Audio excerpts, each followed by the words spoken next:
In this video, we'll take a look at how to use the TI-84 graphing calculator to do a hypothesis test for the paired t-test. We're specifically going to use the hypothesis testing function for this. So one of the first things that we need to do is we need to get the data in the calculator, and this will follow example 1 from the paired t-test. So let's take a look at the paired t-test and see what the data is and then how we get it in.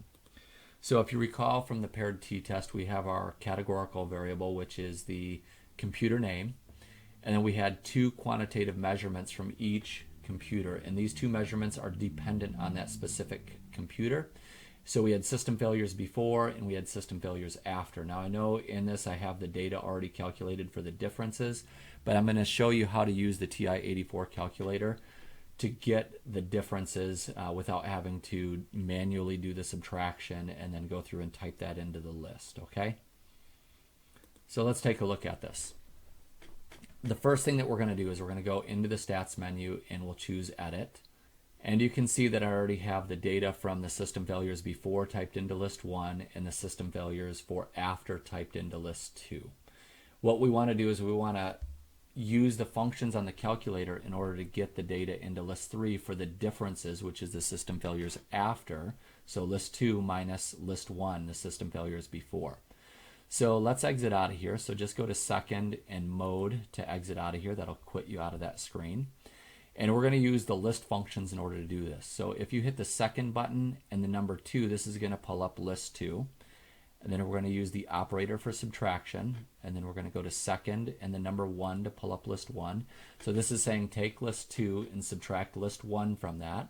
And we want to store this into list 3. So I'll have to go second and the number 3 to store that in list 3. So now we're doing the subtraction. We're going to store that into list 3. We'll hit enter. This will generate a list right here of the actual data, and you'll see that that matches up with what I had for example 1 for the paired t-test if you go back to that document. And you'll see if we go into the stats menu and choose edit, that stored that data into list 3. So now we can use the hypothesis testing function for list 3 right here. So let's go back into stats and we're going to go over to the test menu.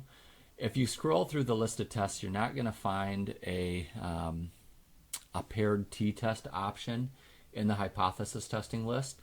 So really, if you recall what I said when I was going through the example of this, the hypothesis test, once we find those differences, it reduces to a one sample t-test. So let's go ahead and go down and select that and hit enter.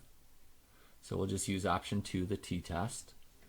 And we have data that we're going to be using.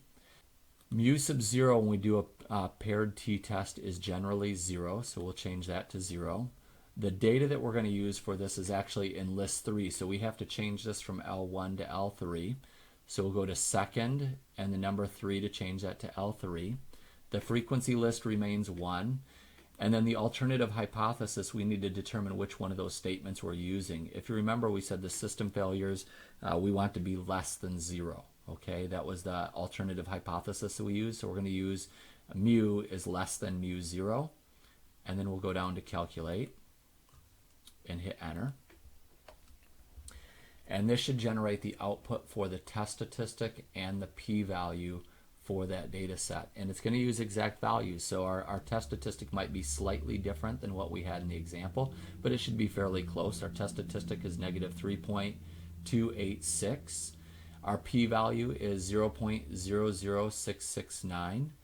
Our mean is negative 2.875, and our standard deviation is 2.4748. And again, the values that I used in the example previously, I used rounded values for the mean and the standard deviation, so that's why those are slightly different.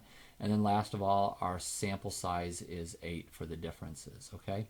So hopefully this shows you how to use the t-test in order to perform the paired t-test when you have two dependent quantitative variables.